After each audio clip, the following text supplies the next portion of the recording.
Trois clés pour l'éducation au XXIe siècle. Chapitre 1. Développer la créativité.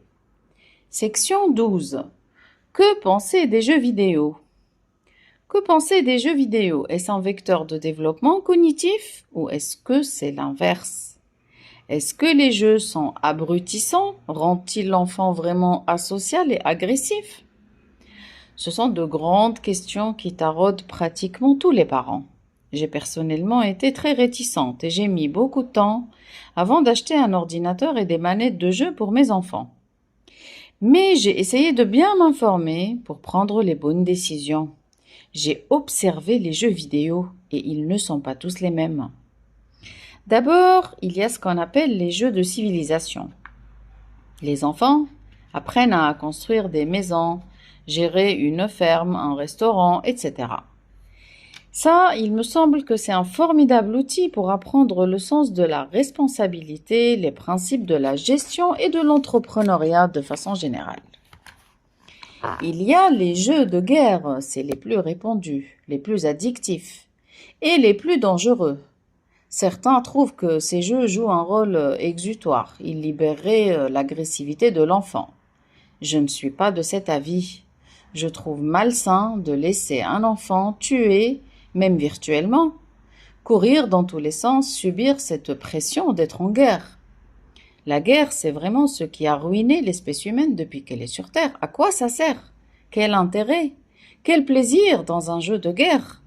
Il me semble que les choix de ces jeux, tout comme les choix des films de guerre ou d'horreur, n'est pas anodin.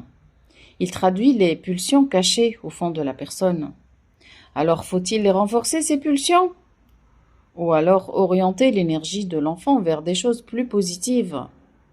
Je vous laisse vous faire votre propre avis sur la question, chers parents.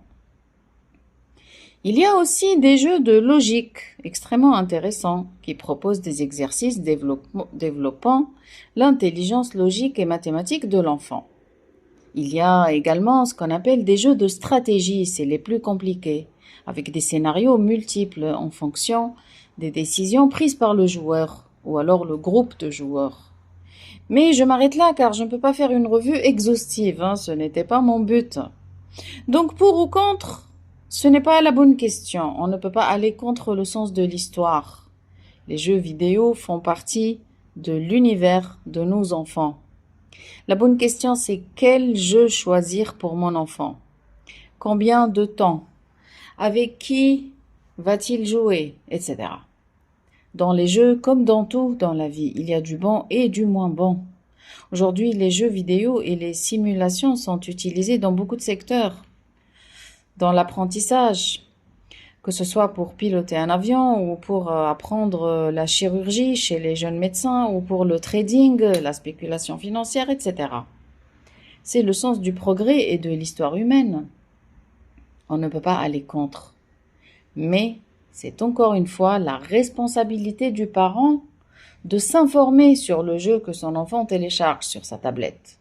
Surtout si vous remarquez que l'enfant est complètement absorbé dans ce jeu.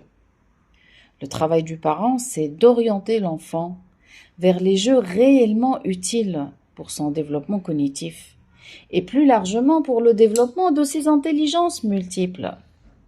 Voilà, je m'arrête là dans cette lecture et je vous dis à bientôt pour une nouvelle lecture d'un autre extrait de mon livre « Trois clés pour l'éducation au XXIe siècle ».